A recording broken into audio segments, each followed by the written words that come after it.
We're back in studio, everyone. Yay! Yay! It was like the fair was a dream, and now we're awake. It is kind of a blur. It is all kind of a blur. The only thing I remember is how much I missed Fallon. I missed you guys. I had so many people that watch the Jason show come up and say hi. I signed your head on a stick at one point. I'm sorry about that. Where did you write it? Over the forehead? I did put it on the forehead. Plenty of space on the forehead. Roll the open. Every day. Here we go. Let's make it a good day. Every day. We do it our own way. Sing it out every day. Yeah, let's make it a good day. Every day. Oh, no matter what they say. Oh, yeah. Now, here's Jason.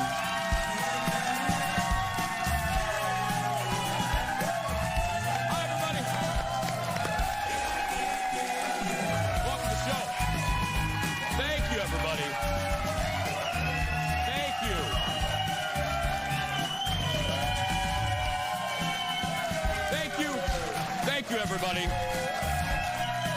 Hi. Look at that. Welcome to the show, everybody. Thank you. This is the first time I've been in a suit in 10 days. Woo! That's right. And I remembered my underwear. That's right. Okay, that's nice. It's a little joke. The first day at the fair, I had to put it on in a Starbucks. I know, yeah. God. I know. Why? I'm not kidding. That really did happen. It was indicative of the whole fair. Yeah. It's good to be back with you. Welcome to the show. First up today, if you're like me, you spent the whole weekend watching college football, but... What? Thank you, Thomas. Thanks, Thomas, for laughing at that, buddy. I appreciate it.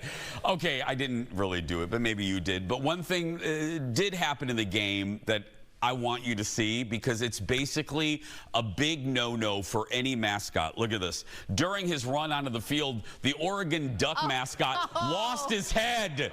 Look at him. Look at him. The duck was stumbling, coming out of the tunnel, and as you can see, look at that guy. What the hell's going on? Oh, yeah. Gosh. The man behind the mask ran as fast. Right there. Ran as fast as he could back in the tunnel because he didn't want to break the illusion, because he didn't want people to see him without the mask. But here's the good news, guys. The team won. Yay!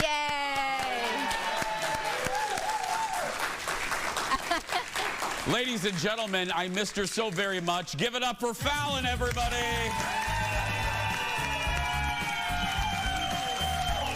Look at you, lovely. Hello, love. Hi. How you doing? Good. It's so good to be back. It's good. I missed you. I want to lead with that, but I also want to say, and you will agree with me, it's hard filling in. It's not everyone can do it, but we were in great hands. If I couldn't have you, I'm glad that we had Aaron Schwaberini filling in at the fair. That's right. The best. That's right. Thanks, Aaron. We only had to call the police on her twice. Oh, that was it. Yeah, just twice. That was it. Okay, nice. But good to see you. You too. I missed you. Missed you. It's good to be back in a climate-controlled environment. Thank you. Right. Enjoy that. There's not sweat rolling in weird areas of your body. Yeah. Well, not that much sweat. That's right. My daughter started kindergarten today. Oh, Olive. I know. Do you have a picture? Do we have a little picture? No, actually, we don't. Oh, that's not it. Sorry. Yeah. It is very cute. I did the little sign, you know, it's like what grade you're going in, how old, and I asked her what she wants to be when she grows up, and she said a chicken. So she wants to be a chicken when she grows up. Olive can be whatever she wants to be. Yeah. So I was like, that's great. Olive, what would you like to be? A chicken? She did add a crazy chicken. I didn't have room for crazy, so just chicken it is, yes. It's funny, that's that trend now. Nah, it's been going on for a while. We didn't really have that when we were growing up. I mean, we had school pictures, but my mom other than chasing the bus, kindergarten, my mom chased the bus crying as I left. Yeah, I'm in the bus and someone goes, "Who's that woman behind us?" And I'm like, "Oh, that's my mom."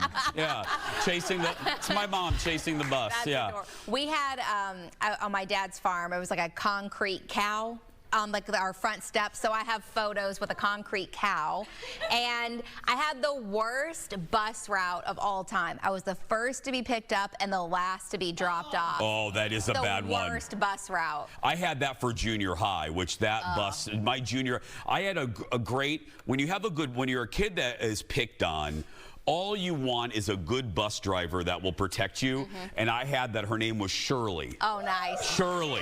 Yeah. Shirley protected me, man. She had me sit in the front row, and if any kid bothered me, she slammed on the brakes, and she looked in that rear view mirror, and she looked and she went like that, and she protected me. That's amazing. She was great. She actually, I found, she actually lived down the road from my my mama and my papa, but she was great. And then junior high, I didn't have Shirley, and I was unprotected. And I just wanted that bus ride to be over. No kidding. Oh, I just wanted to get home because kids are awful. Well, they're can just be, yes. awful. Yeah, and there's a lot of stuff that goes down on the bus. But yeah, you're right. There are certain bus drivers, they know everything happening on their bus. Absolutely. Hey, before we get too far into this, again, thanks to everybody that came, just to put a big bow on the fair. Thanks to everyone that came out, came into our audience, hung with us, walked around with my head on a stick. Sorry about that. Again, I'll repeat it. Thanks to our crew who worked so hard. Those shows are hard. It's like camping. You don't have everything you need. So thanks, everybody. We appreciate it. The new season, by the way, of our show starts a week from Monday, yesterday, Monday. A brand new season, and that's when so come see us. We have tickets available.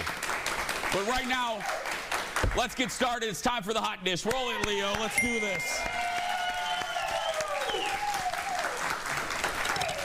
Get to some hot topics. Sorry to break it to you all, but summer is over. Excuse me. Bless you. Thank you. It made you sneeze. It did, yeah.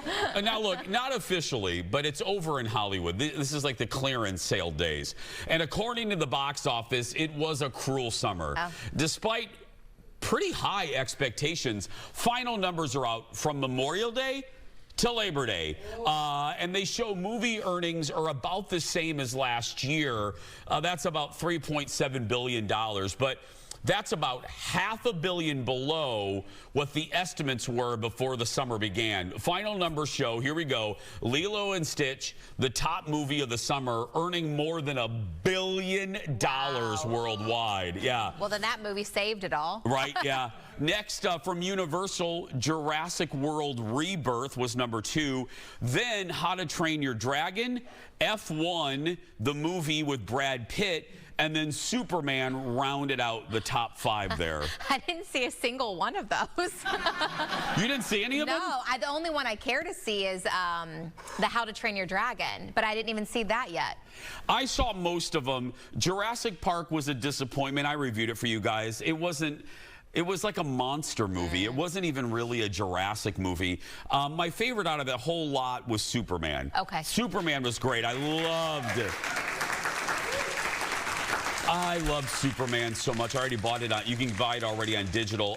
What was F1? No thanks. Yeah. I don't know. It's available to rent now. I have zero desire. Are you going to watch it? No, Jake went and saw it with my radio partner Colt. That's their style of movie. It's not mine.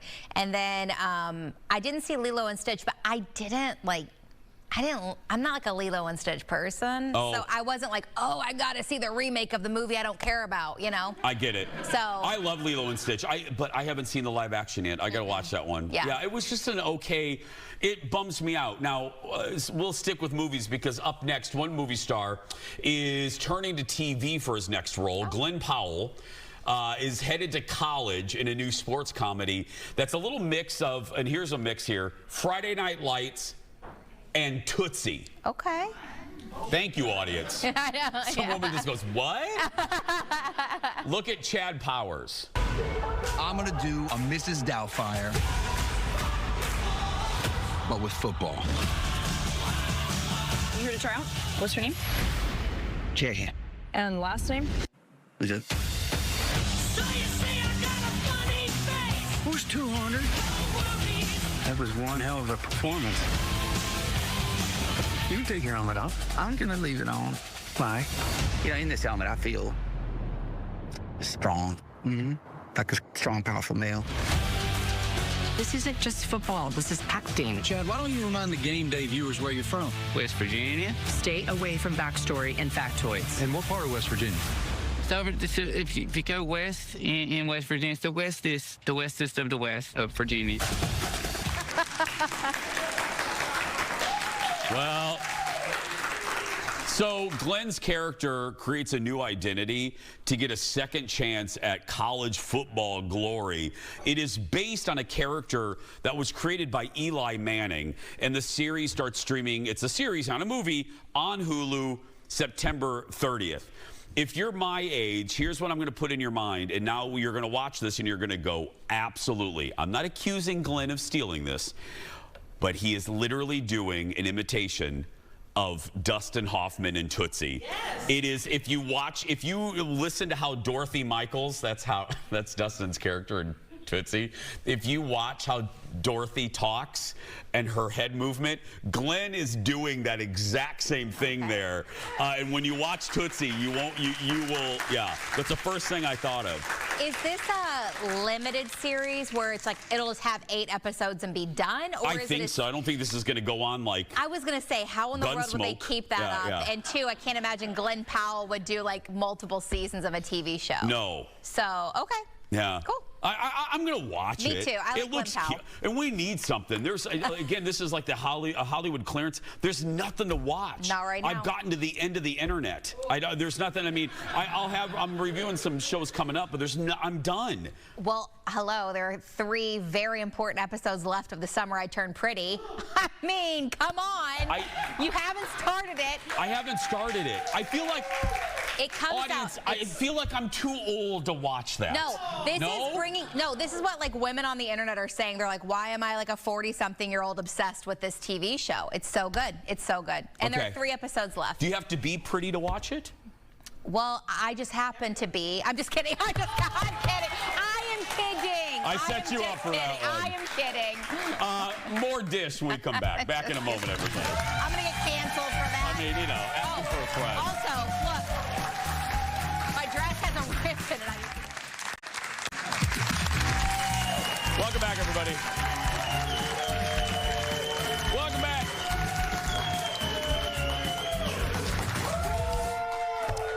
So we have homework. We just found out a lot happened in that commercial break. We found out we have homework, Falcon. Yes. We have to watch, because I just said I was bemoaning how there's nothing to watch. Executive producer Jeff, and I have to credit my friend Alexis from the radio show. We have to watch Unknown Number. What the hell is it? The High School Catfish. The High School Catfish on Netflix. He said we'll both... True story is like a documentary situation? And he said you'll never guess the end, and when you do, our mouth will be agape. Okay, so I did see them post about this, like I think Netflix or something, and my first thought was who I think it is, but I'm not going to spoil it, because I think I'm right. Okay. Who I think it is. Okay. I'm not going to spoil it. Are you going to watch it? Sure. Okay, I'll watch it too. Okay. Okay, there we go. Plans set. Together? Together? I mean, I did miss you. I know, yeah, but yeah. We'll order some Olive Garden. Yes! And then we'll watch it together. That's cute. Yeah. That's cute. I think Olive Garden still has free delivery. I could be wrong. I think it does. Anyway, welcome back. A box office surprise this weekend that makes me so happy, and it's all thanks to a 50-year-old movie.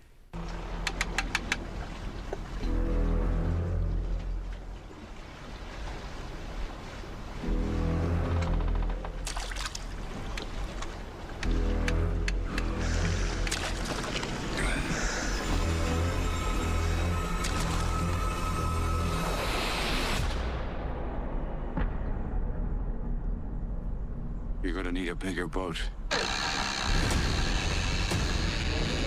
What we are dealing with here is a perfect engine, an eating machine.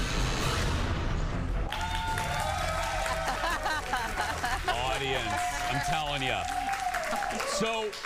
So Jaws returned to theaters after 5 decades, and listen to this. It opened in second place at the box office. Universal is very happy this morning. That's right. And I got a chance to see it over the weekend.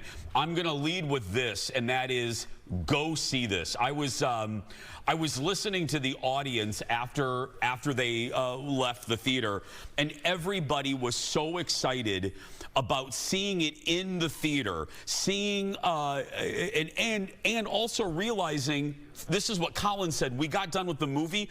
In the ride home, Colin goes, that movie is way more terrifying in the theater. We just watched it about 2 months ago. Well, it's just like so dark, and the jump sounds just are even more intense. And even look at this trailer, because the movie's been remastered.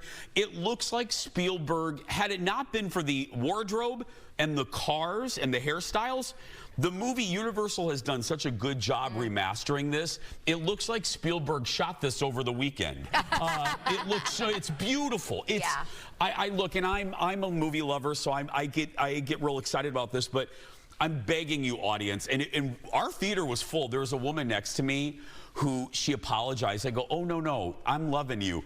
She was jumping at every jump scare, and I loved her. She was like this, leaning on her husband, and there's a scene, I'm not giving, it's a 50-year-old movie. No spoilers. Where Richard Dreyfuss goes underwater to examine a boat that this fisherman had abandoned, and a big head, and there's a jump scare. That woman, I think, jumped out of her skin and then jumped back into her skin. It was, And though I was slightly irritated because they talked a few times and Colin had to yell at them, I was delighted. There was a mom who brought her like 12-year-old sons. So I loved, even though they irritated me, I loved that they're bringing new generations to see this, and it lives, it holds up. It's a perfect movie. How long is it having this rerun? I think it's only this week. I think they're only, I don't know, I could be wrong, but I brought something. Okay. Colin was so nice. You know the popcorn bucket trend right now? Every movie has a popcorn bucket, like the Dune one that looked like a private part and all that. Yeah. I haven't wanted any of these, but I wanted the Jaws one from AMC Theaters because it was so cool. Well, Colin, I went to get a seat, and Colin goes, I'll go up and try to get it for you. The guy goes, I'm sorry, we're sold out. And Colin goes, well, there's one on the display. Can I buy that one? And the kid goes, why not? Nice.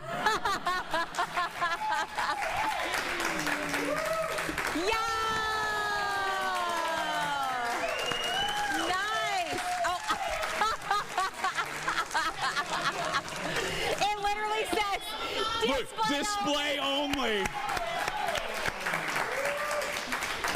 But Colin spent $400? I don't know, No, I think it was like 40 or something, but this is one of the best popcorn buckets. Look at the detail on that bad boy. Good. Isn't that great? But AMC has this. If you can find it, get it.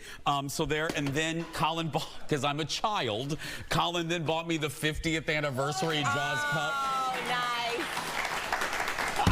Look at those teeth. Girls need to see a dentist. I know, right? That's rough. You should have seen me. I was like this. I was like sitting in the theater like this. My precious. I was so happy. I didn't eat, and Colin goes, are you going to eat the popcorn? I go, no, it's going to get greasy. No, I want to save it.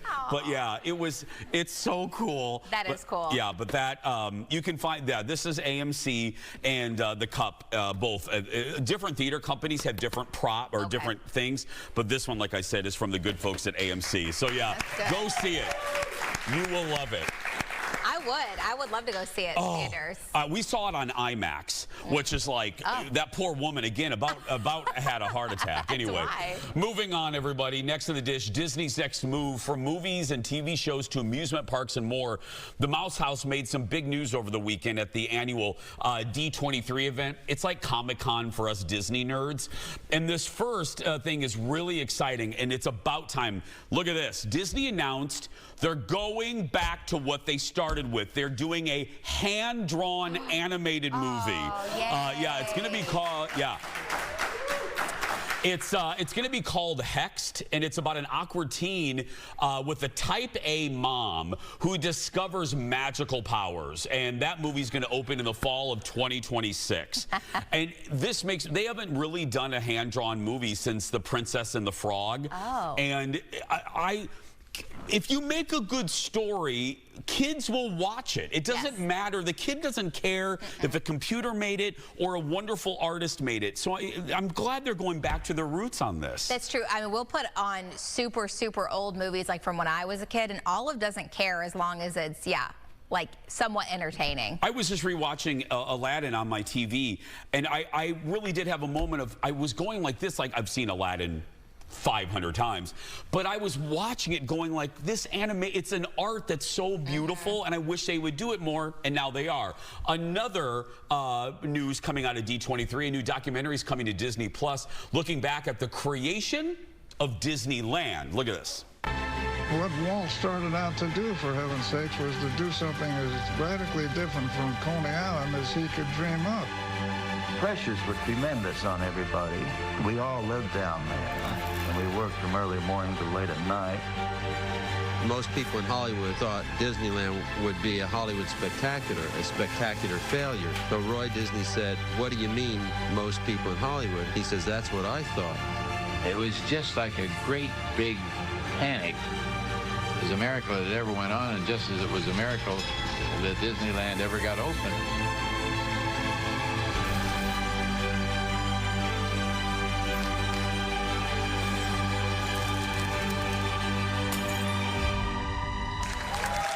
That looks great. So it's called, as you saw, it's called Disneyland Handcrafted. It features footage of the park as it was being built in the early 50s, and it premieres later this year. I always, my favorite fun fact about that, because Lord knows I know a lot about the history, is when the park opened, it was such a hot day, and they did it in such a rush, the cement was not set, and women back then were coming to Disneyland in heels. They were sinking into the cement. Oh, wow. Yeah. I've watched various little short documentaries. They've done like the Jungle Cruise one, where they explain how that all came to be, and even that was super interesting. All the Disney docs are great. Finally, this is the news where I call them my people, the Disney nerds. They were losing their minds because some big changes are coming to Disney World's Magic Kingdom. Cinderella's castle is getting a bit of a makeover. It will be repainted. This is the painting here. It will be repainted back to its original look, grays and creams and blues, inspired by the original look when the park opened. Now, if you're wondering, Jason, what happened? A few years ago, some executives decided to repaint it, and they made it very pink and gold and bright blues, and Disney fans lost their ever-loving mind. Now, I don't mind either. I always thought the hullabaloo over it was kind of like, who cares? Yeah. But I like the way it looks now. But it is very pink and it's very bright blues. They're going to go back, and this news broke, and I'm on all of these rooms. You would have thought they were giving them, you would have thought the fans were getting free trips to Disney. They were so excited, yeah. I didn't know that they were so upset about the pink. They were very upset about the pink, yeah. Wow. Next, a CEO says, I'm sorry. I'm sorry. Yeah. This story has been everywhere over the Labor Day weekend. In case you missed it, cameras at the U.S. Open tennis tournament caught a man snatching an autographed hat from a player out of the hands of a kid last week. It turns out the guy was the CEO of a Polish company. Polish. Oh, a Polish company. Oh.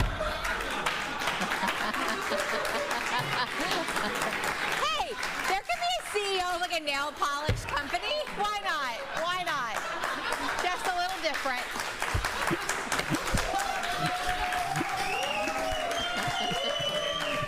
So close. So close. A Polish company that's based in Poland. Oh, okay. That's a good one, right, Colleen? Yeah, there we go. After being ripped online, the Polish man posted a statement on social media apologizing, saying he thought the player was giving him the hat for his kids. He says the incident was a lesson in humility. Yeah, because everyone ripped that guy apart online. It's like, when are we going to stop getting CEOs on the Jumbotron doing heinous things? Right? Yeah. Like, you are a CEO, you're leading a company, you're embarrassing. Quit. I know. Didn't he claim he met him like the day before and the guy had promised to give his kids a hat or something? Yeah. I mean, he was acting like, I get so embarrassed for there are so many videos of grown men at sporting events snatching balls and stuff from little kids, and I'm always like, what are you doing? You're a grown man. Let the child. And what are you going to do with that ball? You're going to put it up on your shelf. It's going to get dusty. So who cares? Yeah, well, or maybe you're going to sell it on eBay. I don't know. Or put it in the office of your Polish company. Yeah. Or Polish company. Whatever, yeah. Ladies and gentlemen, it was a very long fair. We'll be right back. It's something a lot of parents can relate to. Coming up in just a little bit, our parenting friend Colleen Lindstrom is back on her real-life experience sending her oldest off to college. And then our mailbag. What are you saying this week? We'll find out when we continue.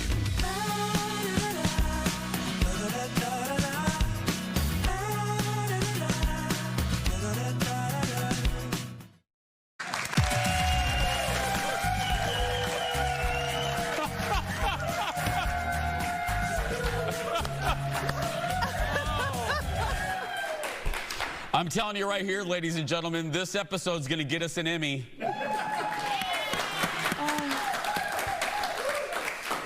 I got to tell you what just happened. If Rob King, our editor, is watching, he's going to die laughing. So let me just introduce, and we'll get to it. Ladies and gentlemen, Colleen Lindstrom's here. Okay, there we go. Yeah. But if you watched the tease that just aired, editor Rob King accidentally put Katie Canine in the tease instead of Colleen. And the irony is, Colleen and Katie worked at the same radio station. They know each other. So this is not, and yeah. You don't want Colleen training your dog. No, just FYI. No. So welcome to Colleen Katie Canine. There we go. Yeah. Polish, Katie, Colleen. I needed that laugh so bad. Right? Jason, oh my gosh. I'm glad that I could provide it, because anyway, moving your kids into college is a huge milestone for families. Sending them off to live on their own can bring a mix of emotions. You just went through this. I did. And we just thought this today would be great. It's back to school day. We wanted Colleen on because a lot of you are going through this. Let me ask the basic question. Yeah. How are you? Yeah, so I don't know. I'm not sure. I'm not sure today. It's relatable. Yeah, I don't know how I am. Yeah. Honestly, I mean, that's the truth. And I just want to say, like, the way that I launched this child was to send him to college, but kids get launched in all different ways. Yeah. So I just want to acknowledge that not everybody takes the same path to move out of the house, but with luck, you get them out at some point. And it's sort of like pregnancy, really, in so many ways. And sometimes, like a boomerang, they come back. Yeah, exactly. Okay, because you're not picking favorites, and I think we're dear friends. I know I'm not speaking out of turn. You're not picking favorites of your children. No. But you and Ollie were like stuck like glue, like that song. You guys were potato and eggs. Yeah, you know what I mean? He's my buddy. You know, he's the one I know him the best. He's been around the longest. Yeah. And so, yeah, he headed off to college just a week ago, like a week and a half ago. And I feel like I've lived like 7 lifetimes since we dropped him off. I got to tell you, it's pretty funny to watch an 18-year-old pack for college when they don't actually understand that they're moving. So I'm not joking. Jason, he came downstairs, like waited to the last minute, because he's 18. He's 18. And came downstairs, like, we have like everything, like pots, pans, because he's in an apartment. He's not in a dorm. So we've got like pots, pans, a bed, like everything you could possibly need. And he comes with a duffel bag. And I go, what's that? He's like, oh, it's my clothes. And I'm like, in there? You're leaving. You're moving. I go, hey, and I'm not joking. This is exactly how the conversation went. He's a smart kid. I go, so you're not coming home, I don't think, before the weather changes. Do you have like sweatshirts in there? And he goes, oh, good shout, Mom, and goes back up to his room to get more clothes. And I am of the parenting method of like, they'll figure it out. Yes. And he did. Yeah. And he has called me once. Just once? Just once. Are you bothered by that? No. So here's my thing. My heart is. Yeah. But like, I really actually am glad. I told him, I said, when we left, I said, I'm going to just let you kind of like settle in. And I'm not going to text you every day. I'm not going to call you every day. I'm going to wait for you to kind of take the lead on that. You don't need me, you know, breathing down your neck. You don't need Dad, like all up in your beeswax. So let's just like, we'll just take a beat. And he did. The first time he FaceTimed, he goes, I just kind of started to feel guilty. I was like, well, whatever gets you to FaceTime. Whatever gets you to FaceTime. Yeah. I'll take it. Do you feel like, and the packing thing is an example, and I think this is a question for the parents out there are probably wondering for themselves. Do you think you did enough pre-baking before you baked? I mean, is he fully baked? No. Did you do enough prep in the recipe? No. As evidenced by the fact that he packed a duffel bag. No, and I've been thinking a lot about this, right? Because that's the fear. That's the thing that like you cling to when you're dropping them off. You're just like kicking them out of the nest and you're like, I don't know if they're ready to fly. But the truth is they'll figure it out. They're going to figure it out. He doesn't have a choice. Yeah. And I figured it out. I am, I was a mess too. And we did it in the 90s. Right. Thank you. Yeah. I mean, before there was FaceTime, before there was the internet like it is now, right? So, before there was YouTube, like he can learn anything on YouTube. So I'm like, you don't need me. You're good. So you can send them out par-baked. They'll finish the job. It's all good. Like a little Papa Murphy's like a pizza. Nice little ciabatta. Little Papa Murphy's pizza. Yeah. There we go. We're going to have more with Colleen when we come back. Back in a moment, everybody. Oh, my God. Or Katie K. now. Nobody knows. I traded on. Welcome back. Katie K9's here, training your dog.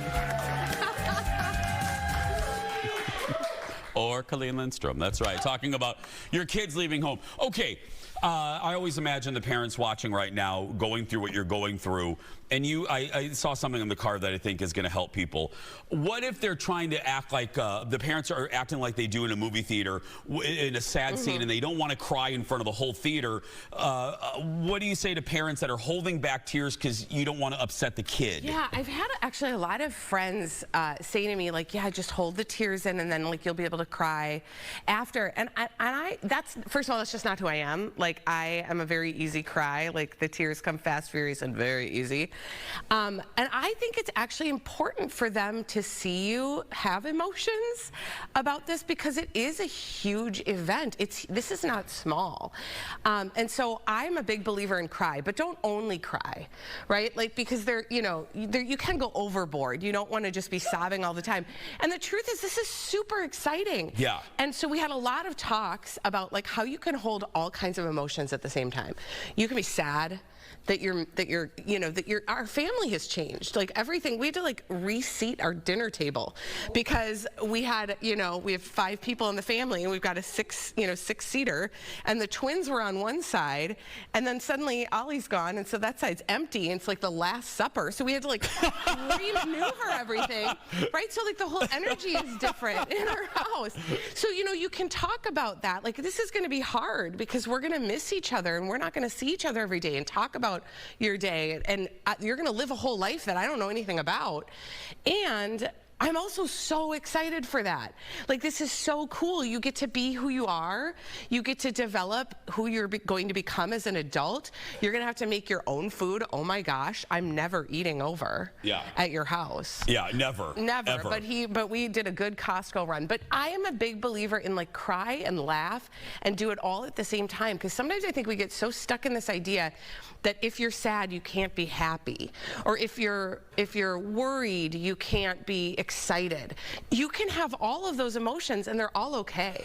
Did anything surprise you in terms of you built it up, you built some aspect of it up in your head, but then when the day came and you and Matt are driving home, it was very different than you imagined. Did you have anything like that? A little bit. You know, it's the weirdest things get you. Like you know, putting together furniture and all of that, like none of that made me sad. I swore a lot, but but none of it made me sad. You're just sort of like doing the things that you need to do in order to get to the next thing. But then you say goodbye, and we said goodbye in the parking lot of a hotel, and the tears came, and then you sort of sit for a little bit because it's not real yet. But during that drive home, you sort of feel the miles change, the distance gets bigger and bigger and bigger, and your brain starts to remind you of the little version of them. And you know, you're sort of holding every version they've always been, all in space at the same time. And yeah, it'll get you.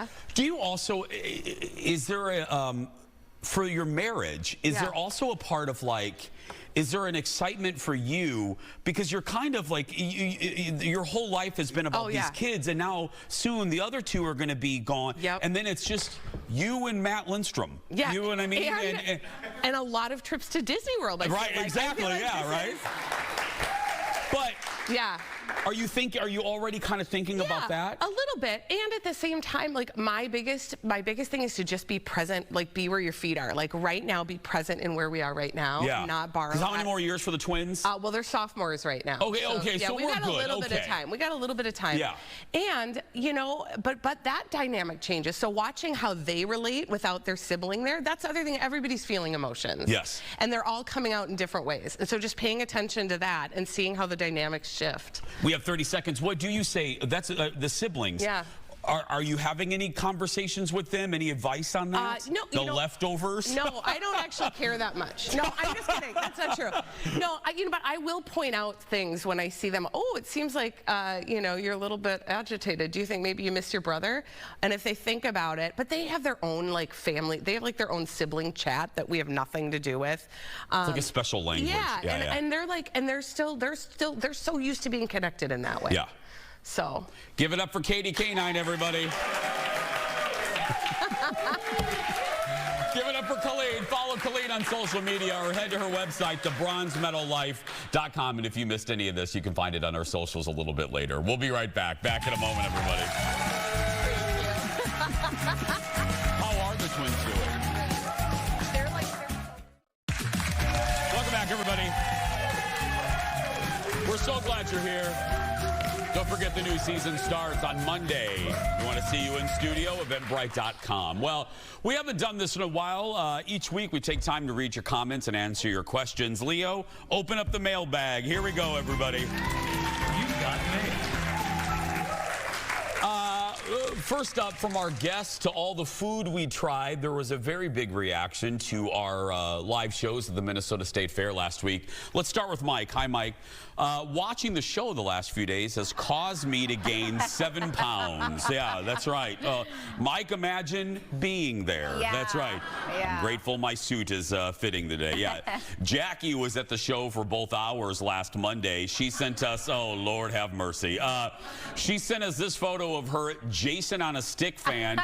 It found a new home next to her coffee pods, and it makes her smile every morning. It's also a good rodent deterrent there. Okay. Yeah. She also said she loved Lori Barghini and the term she used, rewirement. Yeah, Lori talked about not retirement, rewirement, rewiring your brain, and I love that. Yeah, Lori. Yeah.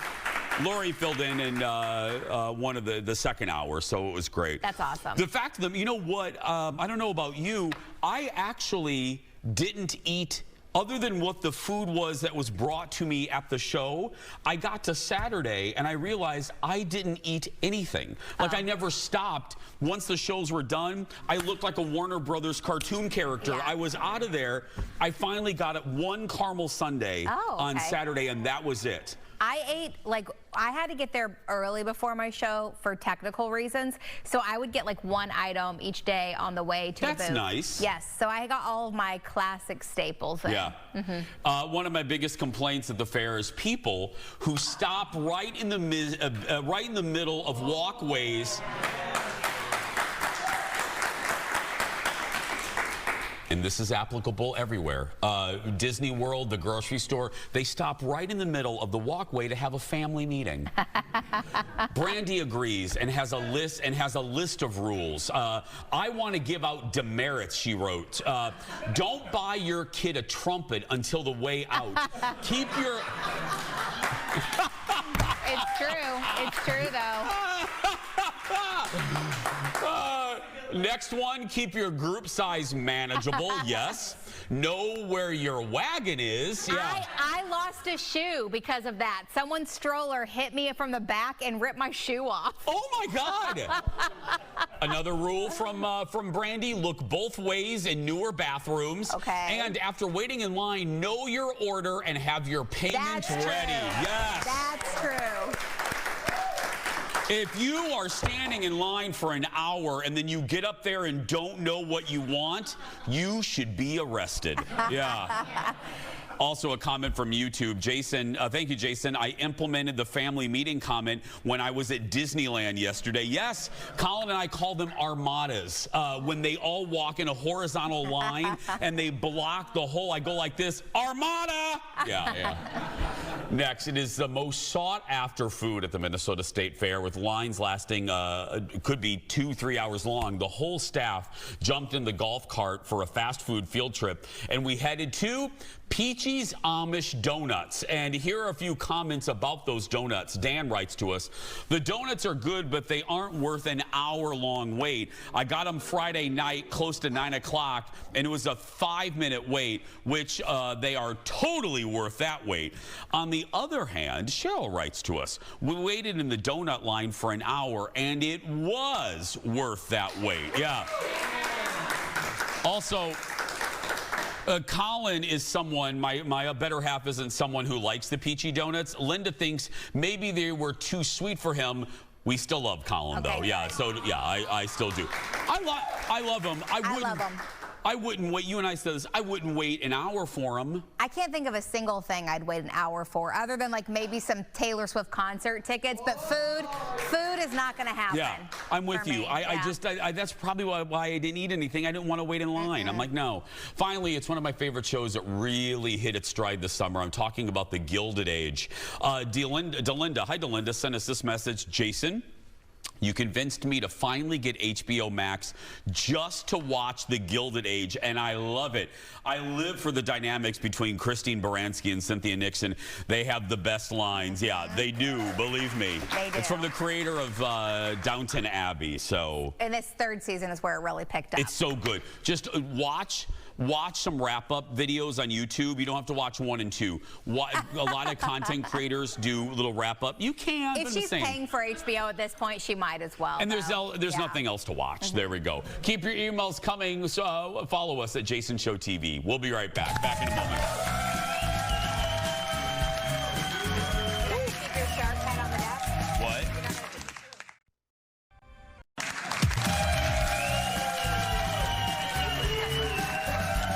Paper cut.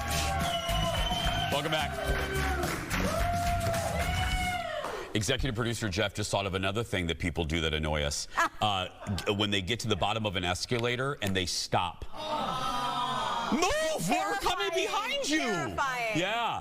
We want you to be a part of our studio audience. Tickets are completely free. Head to eventbrite.com and search The Jason Show. Pick a date and join the fun. You're in by 9:30 and you're out by 11:15. And again, our season premiere is Monday, so come see us on that day as well. We'll be right back. Back in a moment. It's like, move, people. We're coming.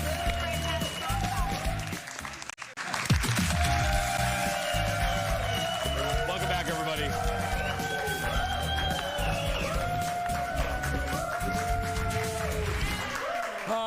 It feels good to be back in the routine, doesn't it? Just back in the studio. It's nice. It's Climate nice to have controlled, as you said. Well, also with me, like having regularly scheduled school programming for my kid, that's nice. I don't know. I have such the kids that are so busy in every club and every sport, and I'm like, oh my God, I can barely take my dogs out potty. It's true. That's right. Not easy. Yeah. But now it's easier because I have a fence, and it's much that's right. easier, I love my fence. Let them go. That's right. With my solar motion controlled lights, and I'm obsessed over. I'm such a man now. I love that for you. Thank you. Yeah, that's nice. Tomorrow, she's been on 2 different Netflix dating shows this year. Madison from Love is Blind and Perfect Match will be here to talk about finding love on TV and what it's really like. That's tomorrow. But right now, that's going to do it for us. Again, it's good to be back. Thank you so much. Follow us on social media, Jason Show TV. And if you're watching and you're a kid that's being bullied, you go out there and be yourself, because nobody can tell you you're doing it wrong. Bye, everybody.